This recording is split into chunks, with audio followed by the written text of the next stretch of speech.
Today's episode of The Overwhelmed Brain is brought to you by GetOutOfTheMess.com. Let Asha, your independent Legal Shield associate, connect you with legal services and support for a low monthly rate. Are you annoyed by affirmations? Are you tired of that same old, rehashed personal growth advice that all seems to boil down to, think positively and all your problems will go away? If affirmations feel like lies and positive thinking feels like denial, then I want you to get ready. The Overwhelmed Brain is here to help you create the life you want now.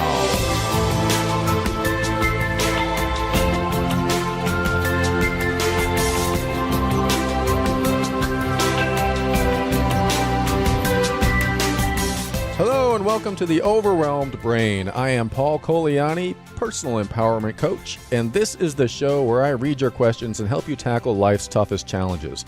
I want to help you increase your emotional intelligence, strengthen your self-worth and self-esteem, and empower you so that you can make decisions that are right for you.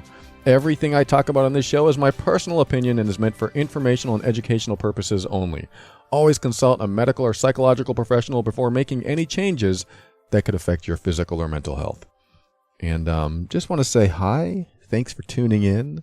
If you've never heard the show, this is what it's all about, everything I just described. I want to help you increase your emotional intelligence, strengthen your self-worth and self-esteem, and most importantly, and I know I'm repeating myself, help you make decisions that are right for you, that work for you, that give you the empowering feeling to make a decision, to stick with it, to go with it, and make things happen in your life.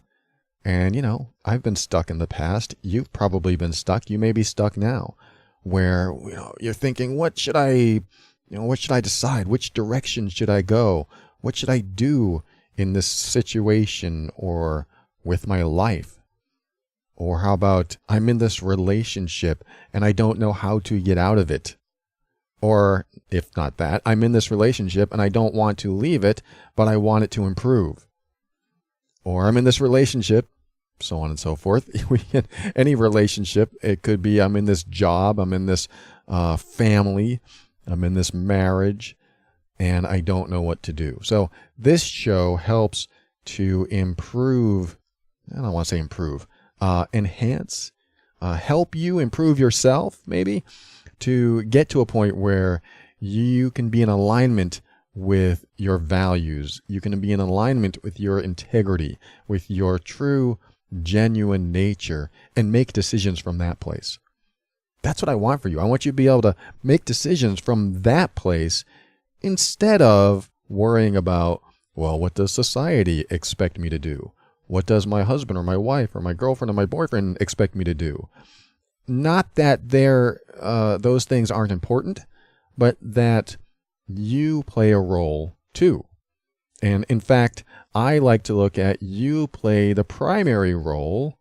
What do I want for me? What's important to me? And then you consider the secondary role, the secondary component of your decision-making process. So if you, I can't think of a good example. If you wanted to, drive a sports car, and someone said, you can't drive a sports car, they're so dangerous. Or even, how about this? This is a better example. You want to get a motorcycle. A lot of people have a problem with motorcycles. I don't have a problem with motorcycles. I'm saying that a lot of people have a problem in the sense that they don't want their honey to get a motorcycle because it's so dangerous and you're going to get killed, and the statistics are high that, if you crash, you're going to die. So all this fear around someone getting a motorcycle. So you're going to have all these opinions and judgments. And if you want to get a motorcycle, and that's very important to you, and you have all these fears and judgments and opinions, now you're in that place of, well, I guess I can't do what I want to do for me. And what does that do to you inside when I say that? I can't do something that I want to do for me because so-and-so says it's dangerous, because they don't like it, because they don't want me to die. I mean, there are valid reasons. But what does it do to you inside if you want to do something with your life? If you want to make a decision for you, what do you do when you have so many factors against you? I really want to a motorcycle. I really want to go on this fishing trip. I really want to go, for a spa day, but I know we don't have enough money. I'm trying to cover men and women here. I really want to join this group, but I know that my wife or my husband will be against it. I really want to go bowling every Wednesday. And wherever it is, what comes up for you when you realize, but they won't like it. So-and-so won't like it. And so I'll just keep doing what I'm doing, keep trudging along, and hopefully enjoy the rest of my life.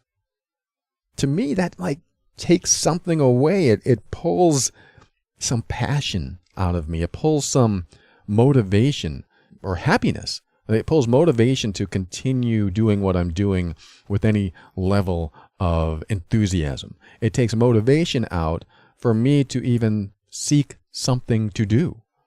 Well, I can't do that, so I guess I'll just do what I do.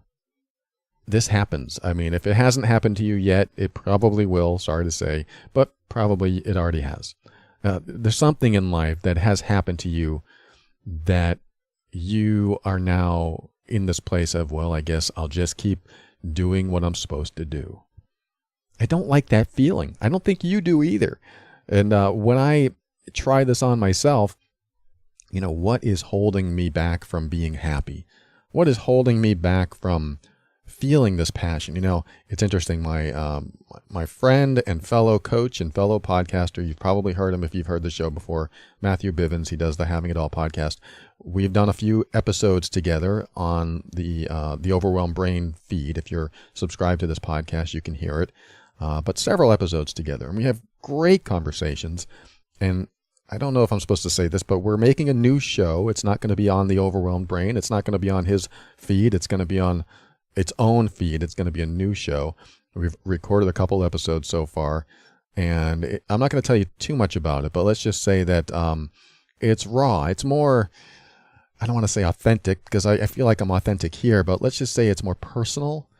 It's more connecting. It's also more revealing, in the sense that we're having raw, revealing, sometimes very surprising and sometimes shocking conversations that I wouldn't normally have on this, this kind of show. So be on the lookout for a show coming out from the both of us. It's experimental right now, but we're going to release it. But anyway, the reason I brought that up is because we just recorded, 2 days ago, and what we recorded was something on, losing your passion. It wasn't the whole subject of the show, but it came up.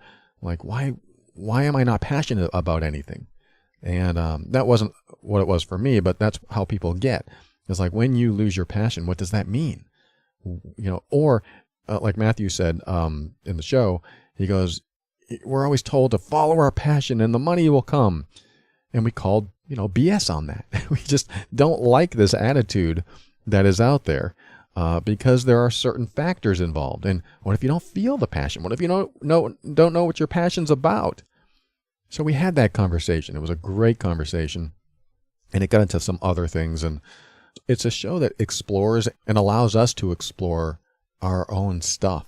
I mean, our own stuff comes up during the recording. And that's what I love about doing this show, is my own stuff comes up. Just like when you're talking to somebody and they ask you a question like, so how's your marriage? And suddenly your own stuff comes up. Or, did you talk to your mom lately? Oh, so my own stuff comes up. So I love when our stuff comes up, because it's an opportunity to address it, to process it, to talk about it, to even maybe release it. That's usually the hard part, but that's the goal. When the stuff comes up, let's release it. So, Matthew and I had this talk about passion and where we get our passion. What do we do with our passion when we get it? What do we do when we don't have it? So anyway, back to the idea that you feel stuck and you're not sure, what steps to take next.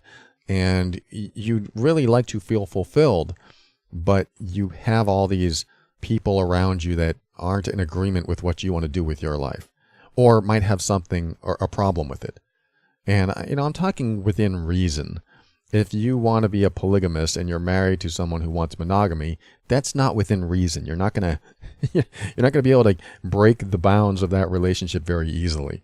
I'm talking about if you want a motorcycle. I'm talking about you can really access personally, something that you want for you, and it just doesn't seem to be an acceptable thing to other people. What'll happen is that when you don't do that for yourself, when you can't do that for yourself, guess what happens to passion? Passion starts to diminish. Passion starts to dissolve. And you start to lose it. You start to lose the enthusiasm and the motivation, because what you really want to do in life, even small things that you know someone else is against or doesn't like, those little things are liberties being taken away from you. And when they're taken away over time, you don't really sense that things are missing in your life. Well, you might, but you end up feeling less and less you. You end up feeling less and less fulfilled. You want more for yourself, but you have made these compromises or sacrifices for other people because you know it won't please them. So you've made compromises to keep certain aspects of your life cohesive. So if you're in a relationship and you want to keep that relationship, you know you fill in the blank. You know you can't get a motorcycle. You know you can't do this, you can't do that. And that has an effect on you. It has an effect on the relationship too. Because guess what? You're not bringing your happiest, most fulfilled self into the relationship because you're not really fulfilling yourself. You're doing the best you can to fulfill yourself with other things, but now you have a partner or someone else in your life that doesn't have the same values, that doesn't have the same vision for the future, that doesn't want you to do certain things for the sake of a bigger picture. And maybe you agree with that bigger picture, so you succumb, you submit, and you bring yourself back to a space of, well, I guess I can't do that. I'm not saying that there is a big time solution for this. I'm not saying that you can just go out and do anything you want and hope the world works out the way it's supposed to work out. That is a plan. You could do that for sure, but I don't think that's necessarily a good plan for good relationships. At the same time, I do believe that when you have people in your life that will support your decisions, even if they disagree with your decisions, that you bring a happier, more fulfilled you into that relationship. And when you can bring that happier, more fulfilled you into a relationship, guess what type of relationship blossoms from that? There's something to this. When you are with someone that says, you know, I'm just going to use this example. When you're with someone who, say, wants to get a motorcycle and you don't want them to have a motorcycle, or vice versa, you want to get a motorcycle. This may not resonate with everyone, but I'm going to use it anyway. The thought that someone wants to do something that they want to do, even though there's risk, even though there's something that the other person won't like. What would happen if the other person decided to say, you know what, I don't like it, but I want you to be happy. I really do. And it scares the crap out of me that you want to do that. But I don't feel like I should be the one to hold you back from that happiness. And when they do this, you know, what would happen to them? Would their face brighten up? Would they suddenly feel like more connected to you? Would they suddenly feel like being more intimate with you? The reason I say that is because our next segment is about connection and intimacy and empathy. But this is one of those doors that you can open with people to connect with them. One of those doors that really, really dives down into their soul. If I had this driving need to get a motorcycle and my partner's like, I just don't want you to do it. I'm just so scared. You know, you're going to leave our children fatherless. And you put all this negative energy toward it. I'm not saying it's a bad thing, and I'm not saying I agree or disagree with any of this. There's a cohesiveness to the relationship that needs to continue, that it may not. It may cause a rift in the relationship if you do something your partner doesn't want, or someone else, your family, coworkers, boss, whatever, doesn't want, because it's very personal to you and it's against what they want. So you do create conflict sometimes when you go for your own stuff, when you want to pursue your own passions, your own dreams. My point in this segment is to tell you that if you're not feeling passion, if you're not feeling connection with certain people in your life or close people in your life, if you're not feeling that, then what are you withholding in you? What are you preventing yourself from doing that keeps you in the space of suppression? If you feel suppressed and you're not able to move forward in life and you're just living, not living life, but just, living it, moving on, next day, then what is being suppressed in you?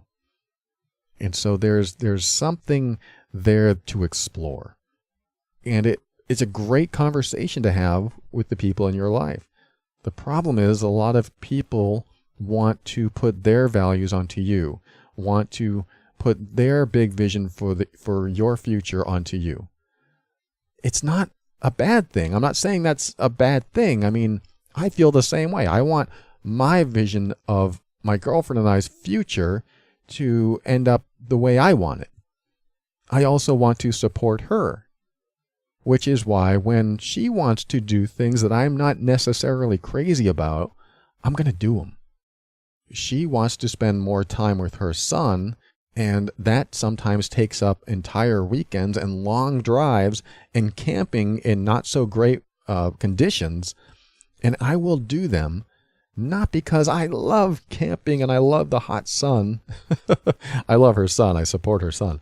But certainly there are decisions that I could make that wouldn't support that path. But because I want her to be fulfilled, then I want to support her path.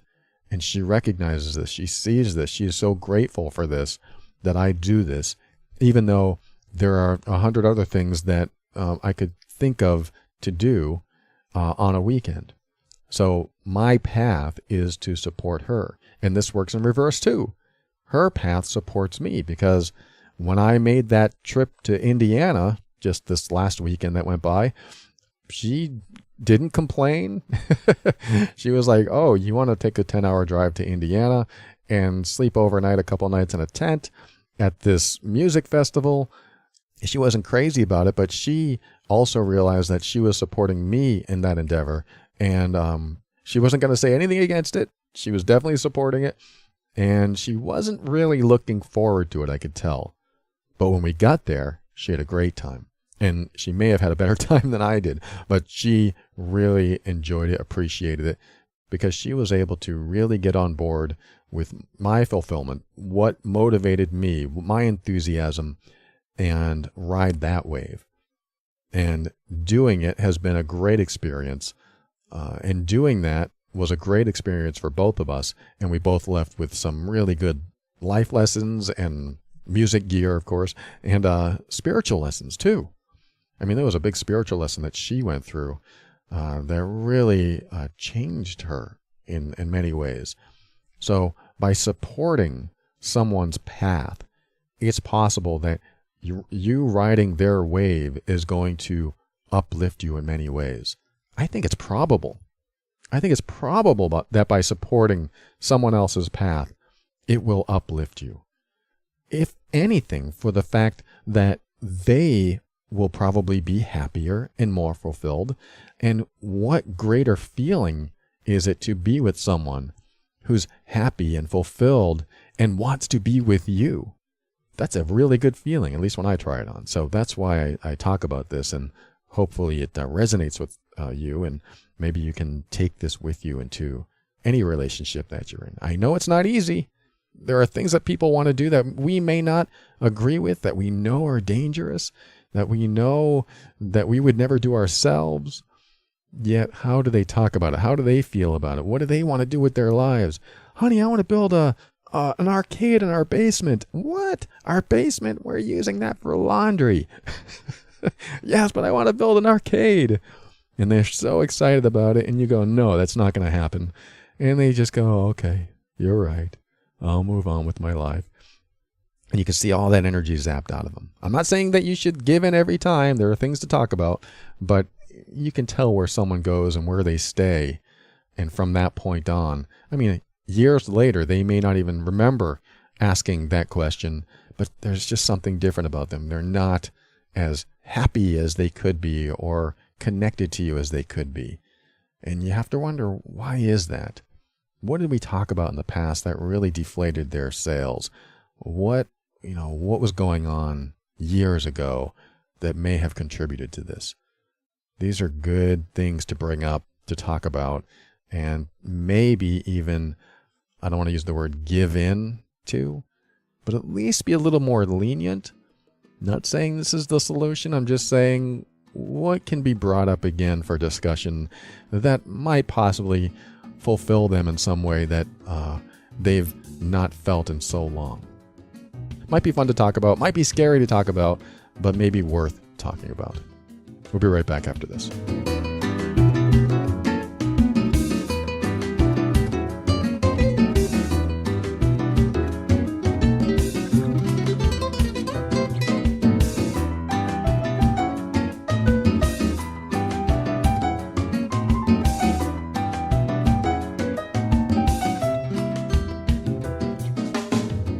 Just a quick message about getoutofthemess.com.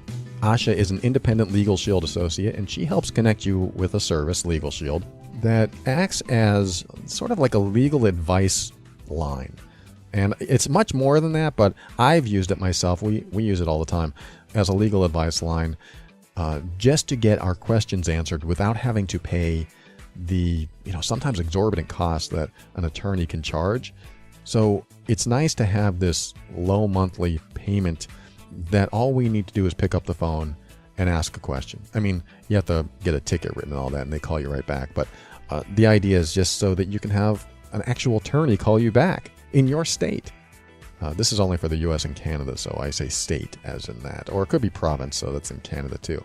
But having access to someone who knows the law and can answer a specific question for you gives you the feeling that you're really backed up if you ever need them. My girlfriend and I have a monthly subscription to this.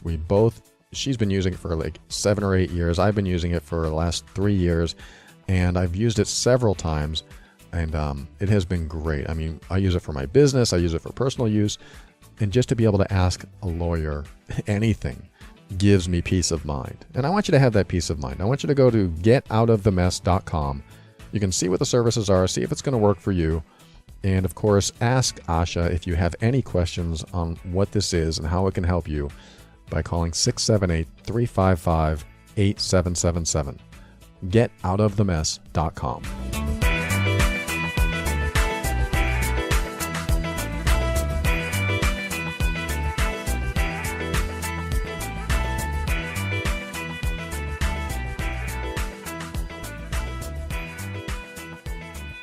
All right, like I said, we're going to talk about intimacy and connection and empathy in this segment. And it starts with this email I received from someone I'm going to call Mike. And Mike says, what does Mike say? Where is he? There he is. Several months ago, I came across your book, The Overwhelmed Brain. I took a sick day, more like a mental health day, and read the book. There was a lot of great content in there, and it really spoke to me. I was happy to learn of your podcast, and although I'd never listened to one before, I figured this was a good place to start. So I appreciate what you're doing and your sincere interest in helping others break out of whatever is holding them back. Thank you, Mike. Thanks for buying the book. I don't really talk about it too much, but yes, there's a book called The Overwhelmed Brain, Personal Growth for Critical Thinkers. And Mike discovered the show through that book, so I'm glad you tuned in, and I'm glad I was your first foray into the podcast world. So Mike goes on, a couple of years ago, I started to realize that I've been trying to make myself happy with the wrong things. Whether it's through drinking, consumerism, or simply distracting myself with an insignificant task, I had not been addressing something that was very wrong. There are a series of things that I'd like to do better and improve upon. My career choice, where I live to support the right hobbies, etc. None of those things are frightening to me, and I'm okay with making changes. There's one thing that I was afraid to even look at, however. But ultimately, I gave myself permission to look at it, which is my marriage.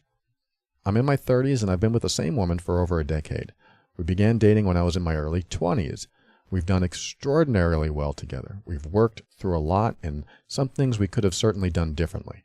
I'm an incredibly critical thinker, and when you describe peeling back the layers, oh, do I know that concept too well. Anyway, things have been tough. We've been in purgatory, and my wife and I are both needing to get to our next chapter, whatever it may be. My wife and I have a lot of similarities in the practical front, and have agreed on many things about what's right and wrong, and why. But after peeling back all those layers, I'm hung up on one thing. I think that all the stuff that's taken place that's been undesirable may have just never taken place if we respected each other to the highest degree. In order for that to be possible, I believe there's a level of true, genuine empathy that lays the foundation. Can that be learned? Or is it there or not? I love my wife. She is a genuine and integral person in my life, but there's something missing. If you're able to share your ideas on intimacy, that would be incredibly helpful. We have not had sex in almost 2 years, and it was very infrequent before that.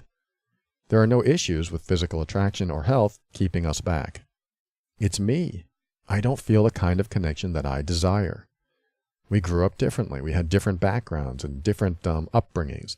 Anyway, as much fun as we've had, getting along well, etc., we've never had the most in-depth conversations that help establish intimacy and closeness. I can talk, she can listen, but the thoughts are never reciprocated, and I feel like we don't really connect. It's caused me to feel lonely, and I'm interested in learning more about life and others' perspective and how it all works, not just watch TV. I'm interested in your thoughts on this subject. My wife thinks the intimacy problem can be fixed through physical contact, but for me, it's the other way around. Thank you for your time, Mike. Thank you, Mike. Thank you for sharing this, and I can tell you're a very critical thinker, at least on the analytical front, just by the way you wrote this message. It's not a dig against you. I'm just saying I'm pretty good at analyzing people's words and figuring out where they're coming from. So I can tell that there's a lot of analyzation in your processing and the way you process. And yes, people are sometimes in an upbringing where we're told not to access our emotions, or we're not shown how to do it. Or, I really shouldn't say that, we're actually prevented from doing it because we're born emotional creatures. You're not born as a critical thinker. You're born as an emotional creature. You get hungry, you cry, there's some pain. You hurt yourself, you cry, there's some pain. Somebody blows bubbles, I mean, this is when you're an infant or older. Somebody blows bubbles and you're laughing. And there's access to those emotions. Then we get a little older and we cry, and when we're in a, how do I say this, dysfunctional family? I don't want to say that because I don't want to call every family that does this dysfunctional, but this is a problem, is that some parents will say, you shouldn't cry. And some kids will take that on and do it permanently. And when you do something over and over again, resist the emotions inside of you, what happens is that those neural pathways start to dig those deep grooves of a pattern, and then that's all you know. And then the neurons can't get out of the groove. I'm simplifying it, I know, but you get the point. Those neurons now have this deep groove, the same pattern plays over and over again, the same program, and then you grow up not knowing how to access whatever, empathy, sympathy, compassion, feelings. I'm not saying you're all of these things, but some people may not have access to this stuff. And it's not necessarily their fault, and it's not necessarily your fault. I mean, it sounds like you want to access this. You ask the question, is this something I can develop? Is this something I can learn? Am I stuck being this way? In my personal opinion, I don't believe you're stuck.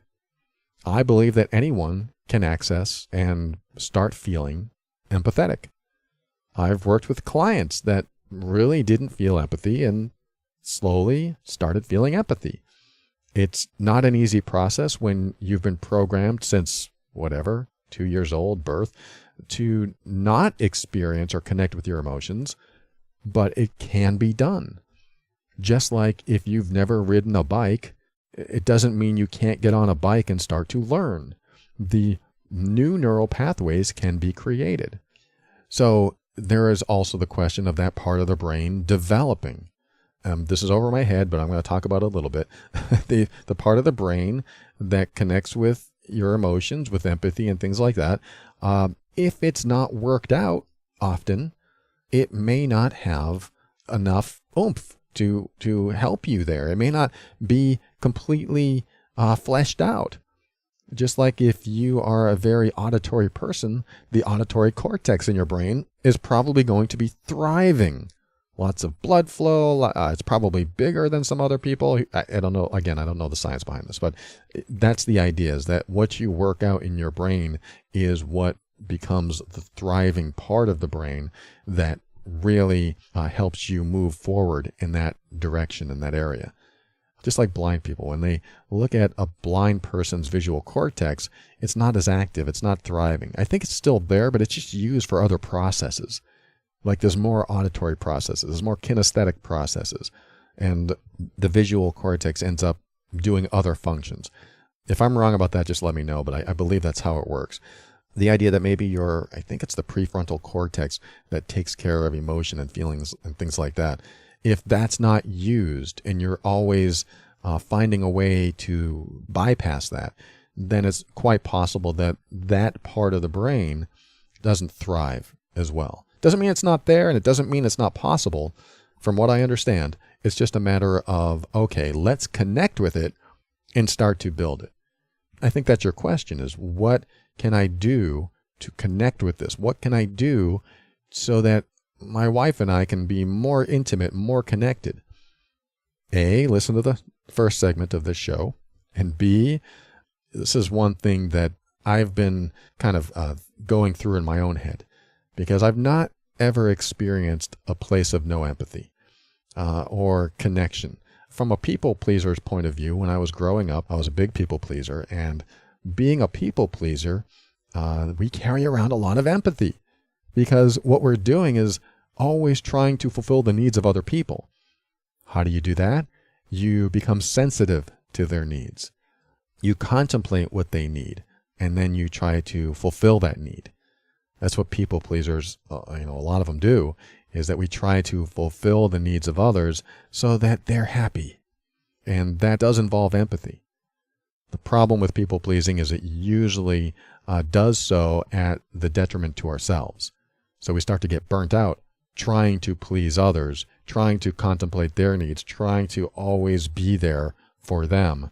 And we're never there for us. We are, but sometimes it just doesn't work out because we have so much energy going into someone else and we forget that we come first. There are exceptions, but most of the time we should come first because we don't want to give away our energy. We want to have some left over for others, meaning we take care of ourselves first and then we take care of others so we have that energy to do so. It's like, do you really love someone if you don't love yourself enough to have enough love left over for them? That's a philosophical debate we can talk about sometime, but you get where I'm going with that. It's self-fulfillment. It is just having enough energy for you. But, let's talk about you, Mike. I hear your struggle here. 2 years, no sex with your wife. That's a problem. In my opinion, that's a problem. I think that if there's no physical issues, there's no attraction issues, and there's no sex, then let me refer to my first segment. What is missing in your life? Now, I asked that question and I paused, just like that, so you can think about it. What is missing in your life? Well, nothing's missing. I got this great marriage. I have enough money. I have this. I have this. Maybe that comes up for you, or maybe something else. And if you can't necessarily answer that question, I like to do it this way. You've probably heard me do this before if you've listened. You wake up tomorrow and everyone you know is gone. You're in a new town. You have the money. That's no problem. But there's nobody around. I usually do this where you wake up and everyone is gone, like the whole earth. All humanity is gone. But let's just say that everyone that you know is gone. I don't know where they went. I don't know if they died. I don't know if they took off on a spaceship. They're just gone. And now you have no one left in your life to influence your thoughts, to influence your decisions. All you have is this, I hate to say, clean slate. Now you can start making new friendships, start making new relationships if you want. But everyone you know is gone. What do you do? What would you do? Maybe the first few days you'd be searching for them. I get that. Try this on as a meditation. Maybe after a week or two, you realize, wow, I can't reach anyone. Then what? Eventually, you're going to come into a place of, wow, I can really do anything I want. I can do anything. So now you have this freedom to do anything you want. What comes to mind? Is there something you've always wanted to do? Do you just want to take time to yourself and, go to the beach, go to the library? Do you want to go shopping? I don't know. What do you want to do? If you answer something, how much of that something are you doing in your life today? In the situation, in your marriage, how much of that something are you doing in your life today? How much of that is in your life, and are you doing it enough? That's why I'm asking this question. You woke up, everyone you know is gone, and now you have the opportunity to do anything you'd like. Well, I might crank my stereo loud so I can really jam out. I can't do that at home because my wife might say something. I'm not saying anything against your wife. I'm not saying that at all. I'm saying that sometimes we hold ourselves back out of respect for other people. And that's a great thing to do. I love that. But let's just explore that. If these people weren't in your life, what would you do then? So this is a good question to ponder upon and get an idea of where you go with that. Because when no one else is in your life, the things that come to mind about what you do are often the things that you aren't doing today or enough of today or feel restricted in doing because of certain people in your life not liking that or not appreciating it as much as you. So think about that. And if you answered the question, I don't know what I would do, then this is your opportunity to explore that by meditating. It's sort of like when I talk about when you're in a toxic relationship with someone and you have all these dependencies or attachments to them. And every time they say something, you get upset and they trigger you. I suggest, in your mind's eye, when you're not with them, what would happen if they died? And again, this is a visualization. What would happen if they died? Okay, if they died, oh my God, I get the phone call and so says they died. And how would you respond to that? Would you say, oh my God, how, when, what happened? You actually go through the entire process. You hang up the phone. What would you do next? What would you do that night? Would you be able to sleep? What would you do in the morning? Now you have to get prepared for the funeral. What would you do in a week? What would you do in a month? Where would you be? How would you feel? You go through that whole process as if it really happened. What I recommend you do with this visualization I told you about is waking up and everyone you know is gone. And what would happen next? What would you do on day 1? What would you do on day 5? What would you do on day 30? And what would you think? What would you feel? You go through that process because you may have a period of time where you don't know what you'd do, where you don't know what would make you happy, what would fulfill you. You may have that period of time. And this process of going through the days and the weeks and sometimes the months and maybe even the years will give you an idea of what you will eventually do. This may be hard. This may not be something that resolves things in your mind, but I just want you to be curious about what you do with that. Because what I'm trying to do is help you connect with the deeper part of yourself that is fulfilling. That it doesn't necessarily have to make you happy or satisfied, but I like that word fulfillment. What fulfills you? Because the more you can connect with what fulfills you, the more you bring that fulfilled self into all of your relationships. And if you can show up fulfilled, then people can connect with you at that level, as opposed to showing up well, I'm doing, everything I possibly am allowed to do. I'm doing everything that is within the boundaries of this relationship, within the boundaries of respecting each other. So I'm getting by. There's a difference. There's a different feeling for sure. And if you can connect with yourself deeper, at that deeper level, you're going to be able to access the connection to other people. Because it's hard to connect with other people if you're in a more, I don't want to say shallow, but you're not deep. If you're not in that deep connected place in yourself, then you're connected from another level, a more shallow, I guess, level of yourself to them. And the reason I want you to go there is because we quite often wear a mask, in our relationships. We wear a mask to the world. This is what I want to show the world. And the other stuff, the deeper stuff, I'm not going to show them because of all these things, because of I'm afraid to be judged, or I'm doing so out of respect, or I know they won't like it, or people think I'm crazy. All of these things at the deeper level that we don't show the world. And so we suppress our thoughts and we repress our emotions around those things. And as we do that more and more over the years, we become more analytical. We become more critical thinking, and there's nothing wrong with either one of those. But when it's the primary process that takes place, instead of having an emotional response to things, we have an analytical response to things, then we tend to lose connection, not only with ourselves, but with other people. And then we think, hey, life is fine, everything's fine, I don't let things bother me because I'm on an even keel, I'm just very neutral about a lot of things. That's great in some situations, but when it comes to connecting with other people, you don't want to leave too much open to interpretation. And what I mean by that is, if you're so balanced in every situation that you don't go on any side of any fence, you never get angry, you never get upset, you never be joyously happy or ecstatic, then other people don't know exactly what excites you, what saddens you. Other people can't connect with you because you're not connecting with yourself. And I know that's the issue. I know that's what you're asking, Mike, that you are having trouble connecting with that part of yourself. So one of the things I want to leave you with is, there's a lot more to talk about here, but I do want to say this.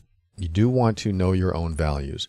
You do want to know that it's okay to honor yourself and stand up for yourself, because you start doing that for yourself. If you start asking yourself what you really want to do with your life, and revealing to people that you love what you don't like and what you don't accept and have chosen to accept out of respect or whatever, if you start revealing these things inside of you, you're going to bring up deeper conversations, first of all. And they may not always be easy. They may be hard conversations, because you may say things that the other person doesn't like. But this is where the deeper connection comes in, is that even conflict and controversy can help you connect at a deeper emotional level. It may feel bad at first, but when you connect with that negative emotion inside of you, anything that you've been repressing, and you start talking about it, it gives you some sense of relief and release. Now, you may not be able to do this. You may be so disconnected that you have trouble doing this. This is why I'm giving you several options here to be able to connect with yourself so that you can connect with others, because that's my path. I encourage the path not to connect with others, but to go deeper within you. For example, when Matthew and I were recording the other day, we both agreed that we were going to take, with separate vehicles, take a quiet ride home. We weren't going to turn on the radio. We weren't going to get on our phones. And we wanted to know what it felt like to be in silence.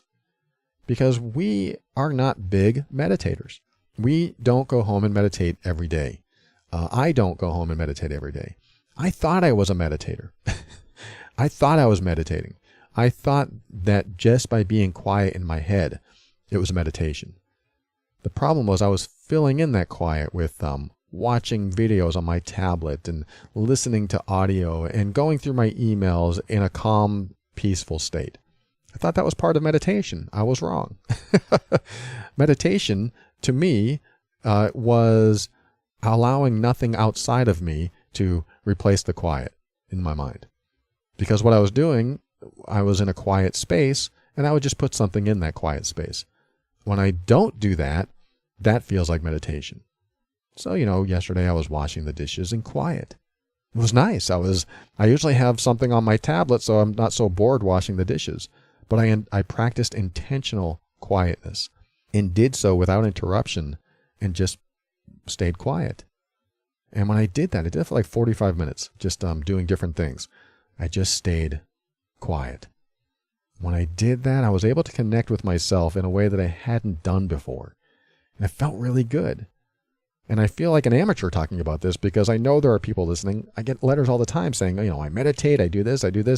And I'm thinking, wow, I don't meditate, at least the way these other people do. And to be able to experience that and to understand why meditation was important was to experience that I spent a lot of time filling in the quiet in my mind. So I've been able to heal from a lot of things in my past, and that has helped me develop a quiet mind. But I never thought that it was also important to stop filling the quiet that's inside. And after I was quiet for like that 45 minutes, I went on the air and recorded a episode for the Patron program. And I did so without stopping once, without having to edit, that never happens to me. There's always several parts throughout every recording, including this one, where I have to go back and edit something out or change something. I did the whole thing, like 25 minutes long, just talking without an edit. And I attribute it to being quiet and allowing my brain and my subconscious mind to do whatever it does without interruption. Because things are happening in the background of your mind that, if you allow them to happen, can help you get to another state of mind, can help you develop new thoughts, new ideas, can help you clear things up. But we often don't allow our mind to do that because we're trying to fill the gap. We often don't want this gap of silence or this gap of staring off into nothingness. We try to fill it in because, like me, I can only speak for myself. I get bored. I'm in quiet, I'm getting bored. But what would happen if I was intentionally quiet? What would happen if that was my focus? Because before I didn't really have a focus. I'm going to focus on quietness. I didn't have that focus. So creating that focus, and the reason I'm telling you this, creating that focus on not trying to fill in the gaps, not trying to ask yourself all these questions and figuring stuff out and trying to work things out in your mind and having that critical thought process go on and on and on, which can happen and does happen. Even during meditation, it does happen. But don't allow the outside world to interfere with what's going on inside, even if you can't stop the thoughts. I mean, this is just a practice. This is just a suggestion. But when you do this, when you don't allow the outside world to interfere or interject, and you just have that quietness, so you're not trying to intentionally fill in the gap, you might be surprised to find things come up for you that you didn't know were there. And that was the magic that I've learned just recently. I mean, I've meditated before. It's not like I've never done this, but to do so with such intention and with such purpose to not fill in the blank spots, to not fill in the silence, really changed how to meditate for me. So this is just an idea. If you want to try it, purposefully focus on not listening to anything, not trying to absorb things. Doesn't mean you can't walk around and, do your chores, but being intentional about the quiet. Sometimes it's hard to do. Sometimes you have to take a walk. Sometimes you have to do it in the bathroom because you have no other choice, because you have no time. That's fine too. But when you're in the quiet, what comes up? And it may take some practice, so give yourself some leniency. And we're going to take a quick break, and when we come back, I'm going to give you my final words and see where I can guide you with this. Be right back.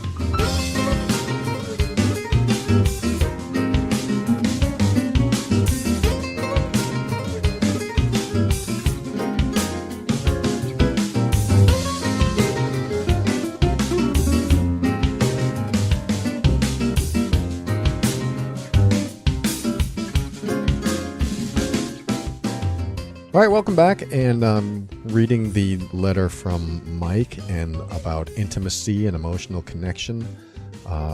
Just as a reminder, I really think emotional connection with somebody else is learning to connect with yourself. This is the first place I go to when it comes to connecting with somebody else. And let me just zoom out a little bit and tell you why. Because if you're able to understand what you really feel inside and what's really going on inside and what your desires and wants and needs are, and you discover that they aren't being met, then you realize what you need. Then you realize where you are in your relationships. Because if you are going around with unfulfilled, unmet needs, then what are you getting from your relationships? So the idea that if you connect with yourself, you get to be more intimate. You might even feel empathy. That's one of those enigmas that some couples are dealing with, is that their partner doesn't feel empathetic toward them. And that's a huge thing. I mean, you have no idea how big that is. How many couples have reached out to me, or at least one partner in the couple, that say, my partner doesn't have empathy. And what do I do about it?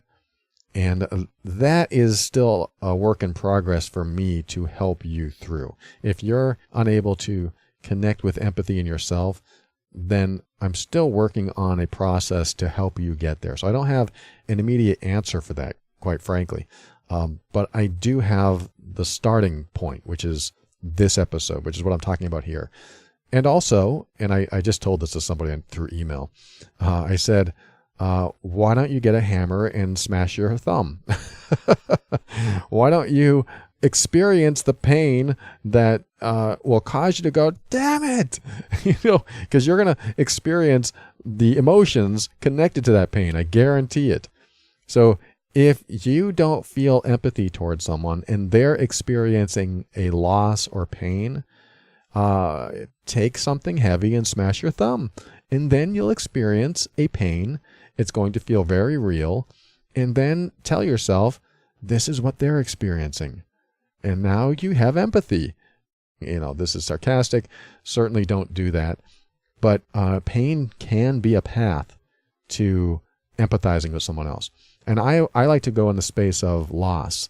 If you can think about something that if you lost it, it would devastate you, that's a great way to connect with someone else's loss. Someone loses a puppy, you can't relate, then think of something that if you lost it, it would devastate you. It doesn't matter if it's a person, an animal, or a material thing. If you've worked on your 1965 Mustang for 20 years and you finally got it restored and someone came along and stole it, how does that feel? That is a feeling that would certainly, when I try it on, feel devastating. I worked on it for so long. Or anything that you've been working on, if you suddenly lost it.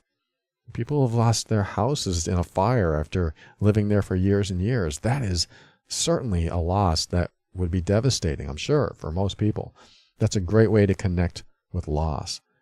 So empathy is one of those things that you may not be able to experience what they're experiencing in the context that they're experiencing. Someone goes through a divorce. You've never been through a divorce. You don't know what it's like.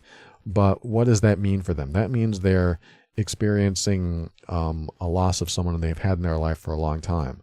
So who in your life, if you lost them, would be devastating? Your mom, your dad, your kid, I don't know. The idea is to connect with the underlying emotion. Again, I might have to have an entire episode or a workbook on connecting with your empathy, but this segment is really targeting Mike's particular issue with connecting with his wife. And I want you to get there, Mike. I want, no sex for 2 years. You talked about how she thinks it's physical. You think it's emotional. I think that's what you said. And I'm here to tell you it's both. It's not just one or the other. If you want a long-term, fulfilling, romantic, everything, including sexual relationship with your partner, that you're going to find that emotional and physical connection are just as equally as important. And I've found that an emotional connection, when you're really emotional connected and you're not holding on to emotional triggers, really gets the sexual, excuse the pun, juices flowing. The thought that you might have emotional triggers that you're holding on to, for many years, that's what held me back. That's what kept the sexual connection distant for me in some of my relationships, is not having that deeper emotional connection. So, to a certain extent, you're right, Mike, that it does involve emotions and being connected, but it still has to start within you, finding that emotional connection within you. And I know that's the challenge. I realize that that's probably where you're stuck. So I'm going to give you some final words. This is a much deeper topic than I have time to really get into and dive into today, but I'm hoping that some of this will be helpful to you. Let me just say this. One, I'm going to repeat, know what your values are. Know what's important to you. And are your values being met while in the relationship? It's good to, think about what you value, what is important to you. And if those aren't being met, that diminishes passion and sometimes purpose and meaning and other enthusiasm and motivation in your body, in your soul, in your mind. That is diminishing when you aren't meeting those. So you need to be aware of those so that you know if you need to pursue them more. Because once you fulfill that in you, you can actually start connecting with yourself at a brighter level and bringing some of that brightness into your relationship so you have more connection. So there's one. Another one is standing up for yourself. Standing up for yourself in the way that if you get angry, it's okay to be angry. And just say, you know what, I'm angry. And this is just a quick side story, but my sister and her husband, they've been together forever. And they used to really have these very, very, and I hope this is okay to say, very loud fights in our family home. I mean, they didn't care who was listening. They would yell back and forth. They're still together today. And I looked at those moments. When I was young and I was in those moments, I was like, oh my God, this is crazy. How they are going to survive this relationship. They're just yelling back and forth. And I look at their relationship today and they're like one of the most stable couples I know. I don't know if they still yell back and forth. They probably do every now and then. But what I noticed is that they just gut it out. They just put it out there. They didn't care if the other person left, divorced. I mean, this is my perception. They didn't care. My sister didn't care if her husband said, I want a divorce. It didn't matter because my sister wanted to get it out of her system. I don't think she was thinking this at the time, but I saw this play out. And I look in hindsight and see what's playing out. And these two people, as much as they yelled back and forth, were reaching in at the deepest level and pulling out what was in there. And I look at that now and I think to myself, they must not be repressing anything. I mean, how wonderful it is to be able to get it out of your own system and you put it on the table and the other person can deal with it in their own way, but it's out. It doesn't stay in as a repressed emotional trigger to be triggered again in some future thing. It just gets out. So I don't know if that's exactly what was happening, but when I look at them today, they have challenges in their life. And because of the way they are, I think they get through those challenges and they're more stable than most couples because they're able to let this stuff out as hard as it can be. Because it's hard to tell someone what you really feel. I mean, if you tell someone that you know might say, I want a divorce, it's very difficult to say that, but you get it out of your system. And I've practiced this. I've been very forthcoming with information, very expressive of what's going on inside of me, to a point where it surprised my girlfriend. But it has also helped her do the same with me.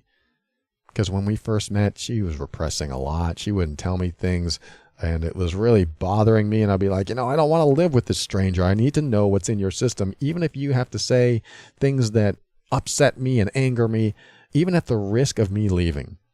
And she goes, oh, I don't know if I can do that. I'm like, you're going to have to, because I don't want to live with someone who holds anything back. And so she learned to do that. And I'm not taking credit for this. I'm just saying I made it safe enough for her to do that with me, even though what she might say might upset me. It could trigger me, but I didn't care. I wanted it out on the table.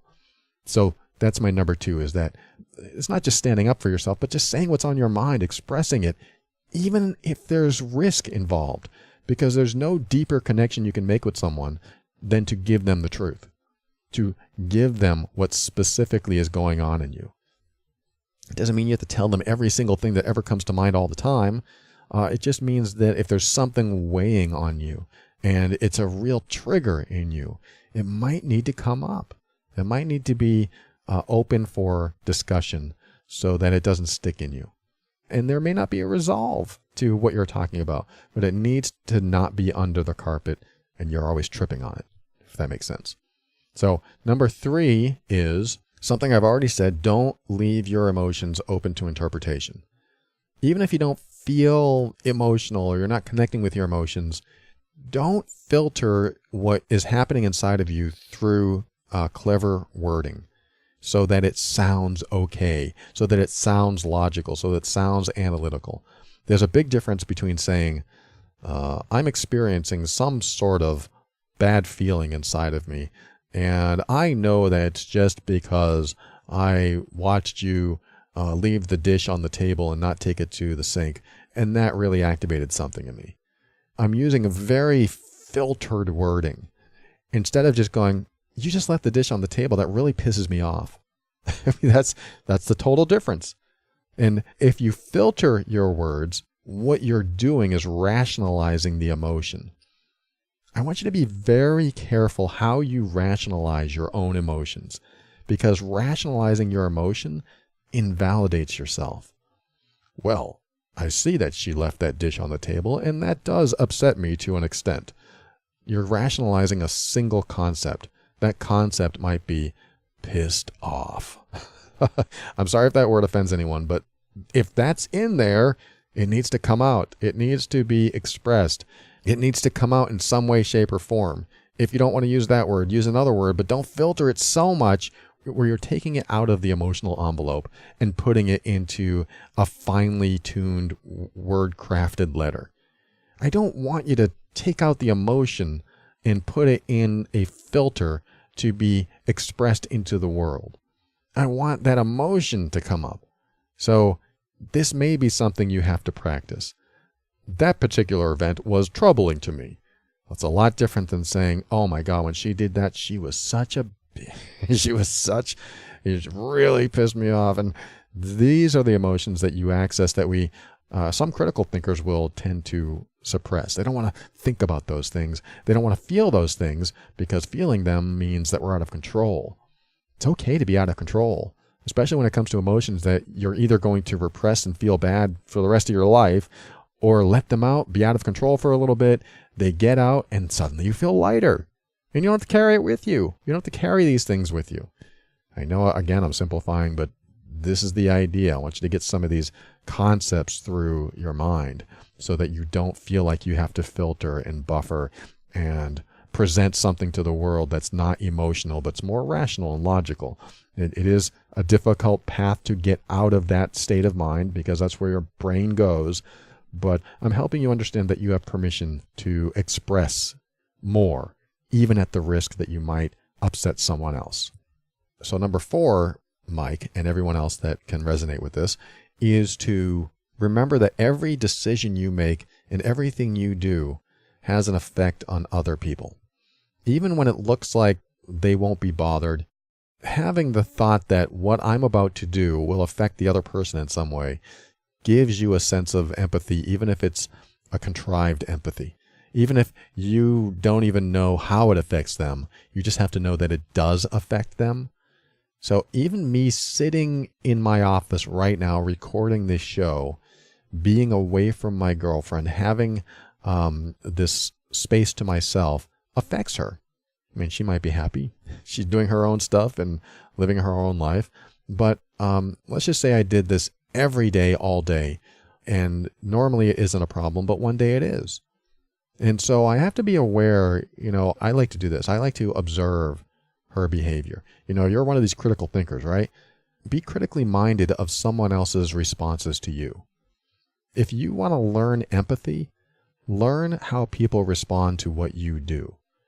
Be curious about their facial expressions. Be curious about the inflection in their voice. Be curious about their body language. Because there's a big difference between someone going, yeah, that's okay, you can do that. And, oh yeah, go ahead, go for it, honey. There's a big difference there. Yet our critical mind will hear, okay, she gave me permission. But the emotionally connected mind will hear, that didn't sound so congruent. That didn't sound like someone who is really in alignment with what I'm doing. That sounded like someone who just was telling me it was okay, but didn't really feel it was okay. This may take some practice too, is being curious and even fascinated by other people's behavior in response to your behavior. If I walk out of this room and I go and meet my girlfriend and she gives me a funny look, I'll say, what's wrong? And she'll go, oh, nothing. I'll know that that's not the true answer because I can hear it in her voice. This takes practice, is to get out of your own stuff, get out of your own head, be very external, be very present for someone, and hear where they are and see where they are without listening to their literal words. And what I mean by that is, if you're a literal listener and you ask somebody a question and they say, yes, everything's fine, but they say it in a way that doesn't seem congruent, where they said it was fine, but they didn't sound like it was fine, because there's the difference. Yeah, everything's great. That sounds congruent, as opposed to, yeah, everything's fine. There's a little hesitation there. There's a little different inflection there.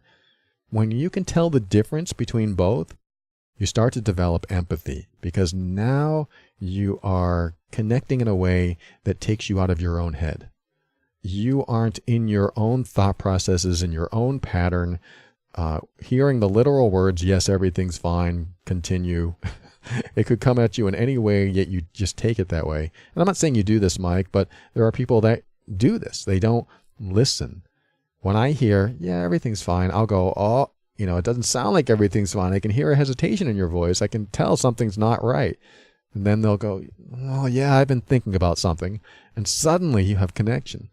Suddenly the person feels safer because you're understanding them and you are listening to them and you are observant of what they're going through. And they appreciate that typically.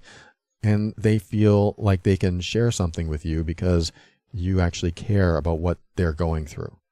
This is a process. This is the beginning baby step for you to take. I think I'm going to give you number 5. One final thing that I want to tell you, Mike, is that a relationship like yours that hasn't experienced any sexual contact for the last 2 years probably needs something to spice it up. And I don't know if you have your friends and she has her friends. One of the things that I definitely endorse, definitely promote, is having one or more friends that you yourself can go meet up with every now and then and really be yourself, really be the man you want to be, really connect with your friends at a level that you wouldn't connect with your partner. I think that's important. I think when you can vent about your partner to other friends, if that's what's in you, that gives you some sense of release so you don't bring the pressure home. How do you release the pressure? How else do you go out and release the pressure? Do you have friends? Do you have hobbies? Do you get out of the house? Or do you isolate yourself with your partner or with the people that you're with most of the time? Or do you go out and vent and express and be silly and do things with other people that allow you to connect with yourself, that deeper part of yourself, and get that stuff out? I know you know what I mean. Because there's a difference in someone's personality when all they are is together all the time, let's just say as a couple, and those two people, they have one world, and it's each other. And that one world has its confines, has its structure, and they are within the confines of that structure, and their path is strewn with the purpose and the vision of that structure and the values of that structure. So it takes on a life of its own.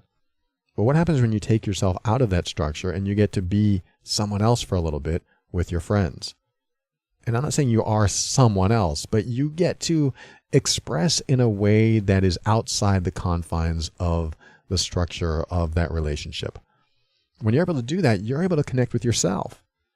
Again, this is all about connecting with yourself. If you can connect at that deeper level and get some of that stuff that's so buried up and out of you, you can start forging paths to that emotional part of your brain and really connecting with yourself at that level so you can bring a happier, more fulfilled you home.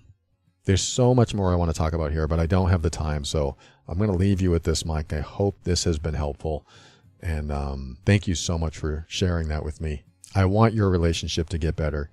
Do something to spice things up in that relationship. If you don't have friends, then you may want to go do something with her that is out of your comfort zone.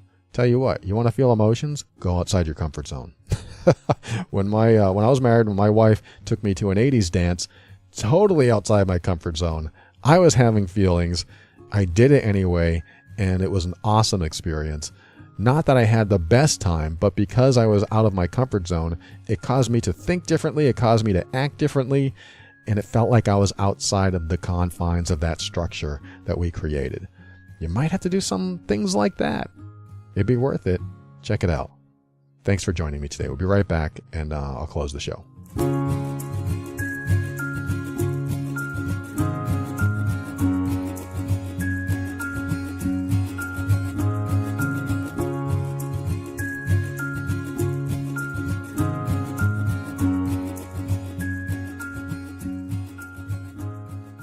Thank you for listening to another episode of The Overwhelmed Brain. I want to thank Asha over at getoutofthemess.com.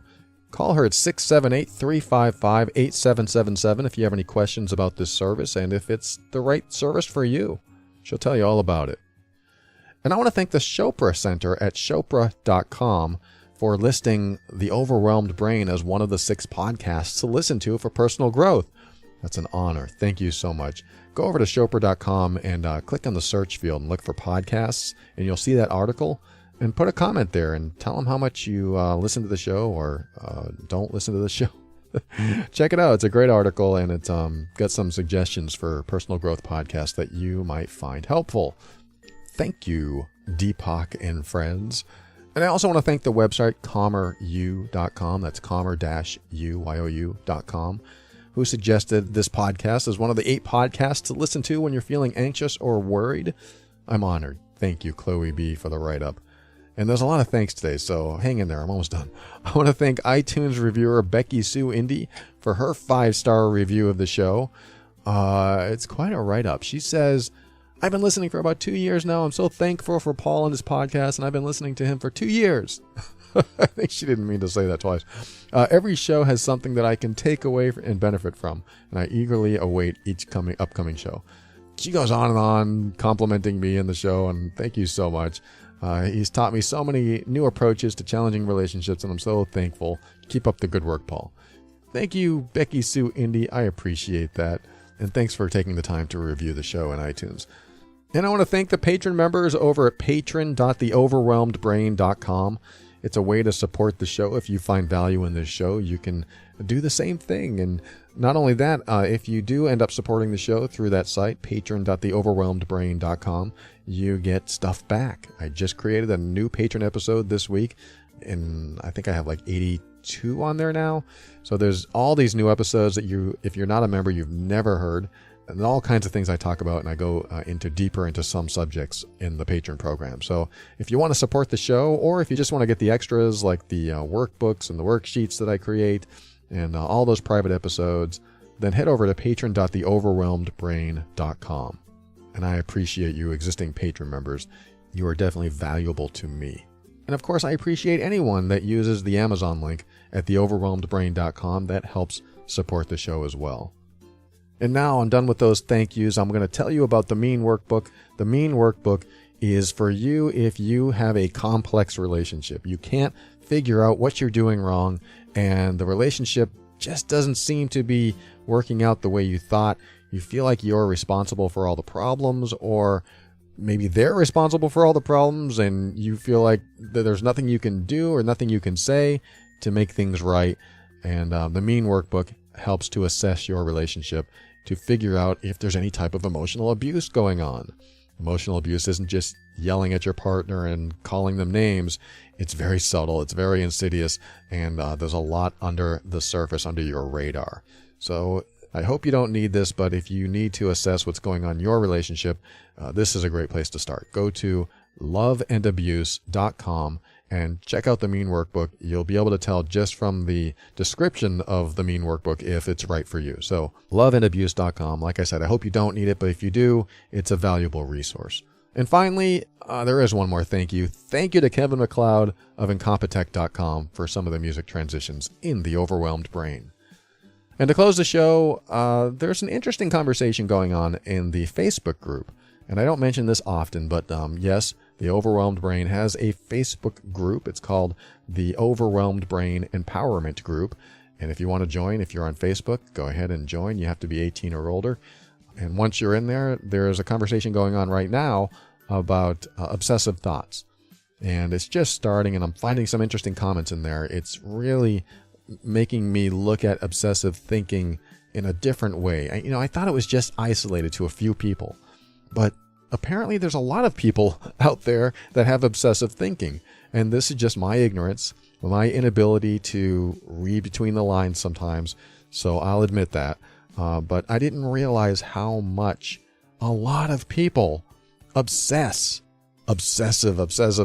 I used to obsess when I was in my 20s because, when my girlfriend broke up with me, I was obsessed with her. I wanted her to love me again, and I followed her around, and I would spy on her. I would do things that I'm not proud of because I was so obsessive. I couldn't get her out of my mind. And so in the Facebook group, that conversation is starting. And I think it's a great conversation to have because, A, you're not alone. I mean, you see other people saying, oh my God, I obsess all the time. And so you really start connecting with those people in a way where you don't feel like you're the only one doing it. And that's where my ignorance was. My thought was that there were very few people that were that obsessive, and they were just, OCD. They had something going on. Not that there's anything wrong with them, but they had something going on that was very specific to them. But it turns out it's more popular than I thought. Popular in a, more infamous way. So obsessive thoughts. I have some clients that are going through this as well. What are you obsessing over? And how do you get rid of it? I like what one of the posters said. He said, I had this obsessive thought over someone, and I finally stopped obsessing when they completely rejected me and said, I don't want anything to do with you, or something like that. And I thought, well, that's a great way to stop obsession. If someone says, get the hell out of my life, that might stop your obsession, because I believe that obsession, it lingers on the belief that there's a chance. When you have that thought in your mind that there's a chance that something could turn out your way, those obsessive thoughts start. So what do I do? What do I like to do? I like to stop any obsessive thoughts that I have by getting closure. Like if I'm obsessed about someone saying yes or no about something in my life, I want closure. So I'm not going to obsess about it for weeks and weeks and weeks. I'm going to call them up and ask them, hey, just give me a straight up yes or no. And then once they give me their answer, I can stop obsessing. I mean, I don't really obsess too much anymore, but that's because I seek closure as fast as possible. When you're obsessing about something, seek closure as fast as possible. I know it's difficult. I know that I'm, again, making it sound so basic and easy. I know it's not, but I chased after a girl in my 20s and really, really wanted her back in my life. And if she stopped me and said, get the F away from me, I never want to see you again, I hate you, I would probably have closure at that point. If I kept obsessing, then that's another issue I have to look at and maybe get therapy for. But for someone to finally say, stop it, don't do it anymore. I don't want you near me. I don't want you in my life. As much as that might hurt, because it does not meet up with your hope and expectations, it can be a way to close the loop, close the obsession. And if you're being obsessed about, then you might have to be that way. You might have to be the person who closes the door, who slams it in their face, even if it's not in your nature. I don't want to hurt his feelings. I don't want to hurt her feelings. I don't want to make them think I'm a bad person. You might have to. You might have to close for their own good. You might have to close that door, slam it shut tight so that they stop obsessing over you. It doesn't always work. There are people that are just madly obsessed and want you no matter what. But you got to give them signal after signal after signal, and not subtly, not in a vague way, not in an ambiguous way, but a very in-your-face, no, there'll never be a chance, no, never, never, ever.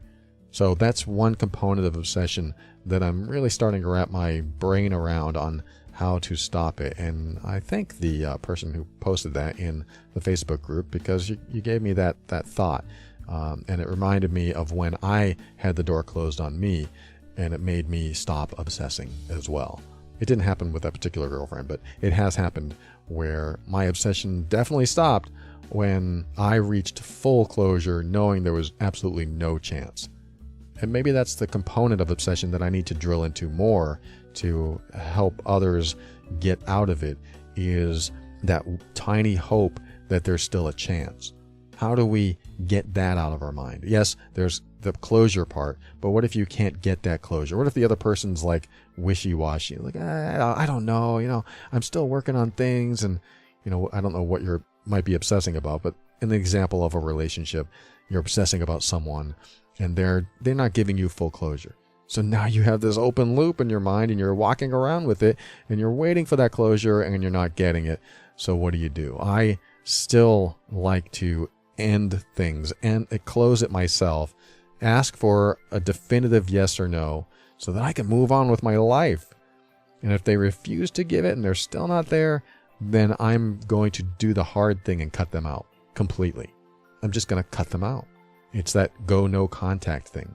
I go no contact, that's it, I'm out of here. I don't want to deal with this anymore, because the other person feels like they have control over me. I don't want you to feel like someone's controlling you.